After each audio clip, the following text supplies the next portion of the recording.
वाल्मीकि रामायण तीन घटनाओं के इर्द गिर्द घूमती है। एक, राम के वनवास की कैकेयी द्वारा की जाने वाली मांग।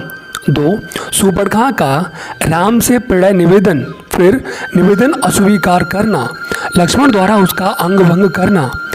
तीन, सीता की हिरण की मांग, लक्ष्मण का उन्हें छोड़कर जाने की मनाही पर सीता द्वारा अनावश्यक आरोप व दोषारोपण। अंतिम इस घटना का परिणाम ये हुआ कि सीता असुरक्षित हो गई, अपहरण हो गया और युद्ध का कारण बना, रामायण रची गई। वास्तव में ये घटनाएं बताती हैं कि जीवन सुखद ढंग से निर्वाह किया जा सकता है यदि स्त्रियों में ये दुर्गुण ना होते व वे स्वभाव से चंचल ना होती। रामायण में कैकेयी और शूर्पणखा जैसी महत्वाकांक्षी और पहल करने वाली स्त्रियों को भी घृणित व नकारात्मक छवि वाला दर्शाया गया है। वहीं गोस्वामी तुलसीदास जी की रामचरितमानस के दोहे के अनुसार सीता को वन से हरण कर ले जाने के बाद रावण उन्हें लंका ले गया। जब श्री राम को सीता जी के लंका होने के बारे में पता चला तो उन्होंने लंका पहुंचने का प्रयास किया और अंत में वे अपनी वानर सेना के साथ लंका पहुंचने में सफल हुए। उनके लंका पहुंचने की खबर जब लंकापति रावण के राजमहल तक पहुंची तब रावण की पत्नी मंदोदरी डर गई। वह तुरंत अपने पति के पास गई और उनसे अर्ज की कि वह युद्ध ना करें, सीता को उनके पति श्री राम को सही सलामत वापस दे दें और उनसे क्षमा मांग ले। अपनी पत्नी की बात सुनने के बाद रावण ने उसे पत्नियों के 8 अवगुणों के बारे में बताया। नारी स्वभाव सत्य सब कहीं, अवगुण 8 सदा और रहें। साहस अनरत चपलाता माया, भय अविवेक अशौच अदाया। साहस, रावण ने कहा था कि महिलाएं साहसी तो होती हैं लेकिन अक्सर अपने बल का प्रयोग वो गलत जगह करती हैं। रामचरितमानस में बड़े दोहे के अनुसार पत्नियों में जो पहला अवगुण पाया जाता है वह है बहुत ज़्यादा साहस होना। साहस होना अच्छी बात है लेकिन रावण के अनुसार स्त्रियां अपने साहस का अमूमन गलत जगह इस्तेमाल कर लेती हैं। जैसे ही उन्हें अपने से या जैसी वे परिस्थिति की अपेक्षा करती हैं उससे प्रतिकूल कुछ दिखाई दे तो वे उसे बदलने के लिए साहस के साथ आगे बढ़ती हैं। वे ये नहीं समझ पाती कि उनके द्वारा दिखाया गया साहस सही है या गलत। दूसरा है झूठ। स्त्रियां अक्सर झूठ बोलती हैं क्योंकि वो कोमल हृदय वाली होती हैं जो कि अक्सर अपनों की बातें छुपाने के लिए झूठ बोल देती हैं और बुराई का कारण बनती हैं। रावण के अनुसार पत्नियों में जो दूसरा अवगुण देखने को मिलता है वह है उनकी निरंतर झूठ बोलने की आदत। ऐसा नहीं है कि वे पल पल झूठ बोलती हैं लेकिन वे बातों को छुपाने के लिए अक्सर झूठ का सहारा ले लेती हैं। यह सत्य है। पूर्ण रामायण काल में मंदोदरी ने भी रावण से कई झूठ बोले। कई बार उसने रावण से बातें छिपाई। इतना ही नहीं, युद्ध के दौरान मंदोदरी ने दुश्मन का साथ भी दिया। रावण के अनुसार पत्नियां अक्सर झूठ बोलकर खुद भी फंसती हैं और अपने पति को भी दुविधा में डाल देती हैं। लेकिन सच एक ना एक दिन सामने आ ही जाता है, फिर उन्हें इस बात का पछतावा होता है। अगला है अस्थिर और चंचल। महिलाएं अस्थिर विचारधारा और चंचल चित्त वाली होती हैं, इसलिए उनके मन को समझ पाना बहुत मुश्किल होता है। रावण के अनुसार पत्नियों में पुरुषों की तुलना में अधिक चंचलता होती है। उनका मन कभी भी लंबे समय के लिए एक बात पर रुकता नहीं। कुछ ही समय में वे अपनी ही कई बात पर मन बदल लेती हैं जिस कारण परिस्थितियां अस्थिर हो जाती हैं और काबू में नहीं आती। अगला है स्वार्थी और मायावी।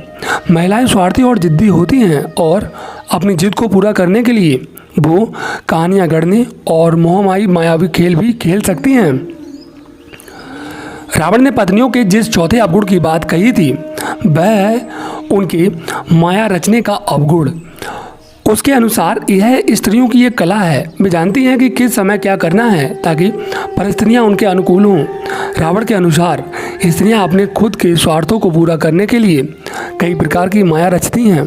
दुनिया उनकी इस माया से बेखबर होती है। अपना काम सिद्ध कराने के लिए महिलाएं क्या क्या करती हैं, इसकी भी चर्चा की है। लंकापति रावण ने रावण की राय में अपनी बात मनवाने के लिए स्त्रियां रूठती हैं, रुष्ट होने का नाटक करती हैं, कई बार प्रलोभन भी देती हैं और साथ ही जब ज़रूरत पड़े तो कार्य सिद्ध करने के लिए सामने वाले व्यक्ति को हर तरीके से मनाती भी हैं, लेकिन अंत में अपना काम करवा ही लेती हैं।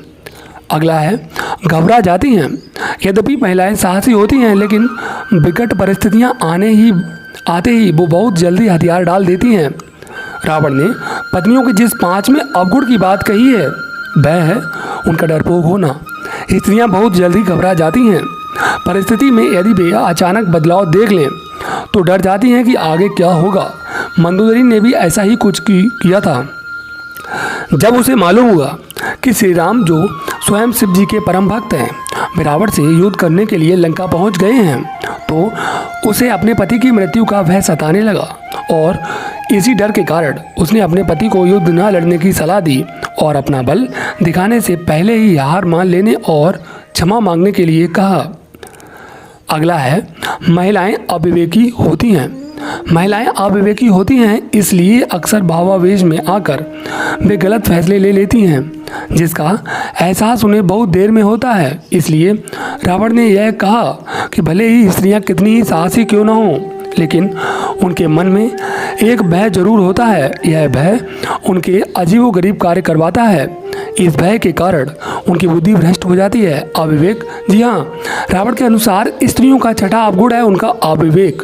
स्त्रियां भले ही तेज दिमाग वाली हों, बुद्धिमान भी हो सकती हैं, लेकिन उनमें कई बार अविवेक जैसा अवगुण देखने को मिलता है, जिसके कारण वे बिना सोचे समझे निर्णय ले लेती हैं और बड़ी समस्या में पड़ जाती हैं। दया नहीं दिखाती। वैसे तो महिलाएं कोमल हृदय वाली होती हैं, लेकिन अगर कोई एक बार उनकी नज़र से उतर जाए तो वे उसे आसानी से माफ़ नहीं करती। रावण के अनुसार स्त्रियों का 7वां अवगुण है निर्दयता। स्त्रियां दया जरूर करती हैं, लेकिन जिस बात पर उन्हें दया न आए वे कभी उस पर भविष्य में भी दया नहीं दिखाती। यह उनका हट ही समझ लीजिए। अगला है अपवित्र। रावण के अनुसार महिलाएं भले ही कपड़ों से गहनों से खुद को सजाएं, लेकिन दिल से वो पवित्र नहीं होती। वो साफ सफाई का ध्यान नहीं रखती। इस कारण रावण ने महिलाओं को अपवित्र कहा था। अपवित्रता माफ़ कीजिएगा, आपको इस बात पर सच में बुरा लग रहा होगा, लेकिन रावण के अनुसार महिलाएं अपवित्र होती हैं। उनमें मन की साफ सफाई का अभाव होता है। परंतु ये सब उन दिनों की परिस्थिति व सामाजिक संरचनाओं के आधार पर रचा गया था। परंतु अब मान्यताएं बदल चुकी हैं, समाज बदल चुका है। अब समय है स्पष्ट रूप से नए समाज और मान्यताओं को समय के द्वारा महिलाओं की संपूर्ण एक तस्वीर बदलने के लिए नए औजारों के निर्माण का। वर्तमान में इस बदलाव की सख्त आवश्यकता है। दोस्तों, वीडियो कैसा लगा? उम्मीद करते हैं बहुत ही अच्छा लगा होगा। तो वीडियो को लाइक करें और कमेंट बॉक्स में जय श्री राम जरूर लिखें। वीडियो देखने के लिए धन्यवाद।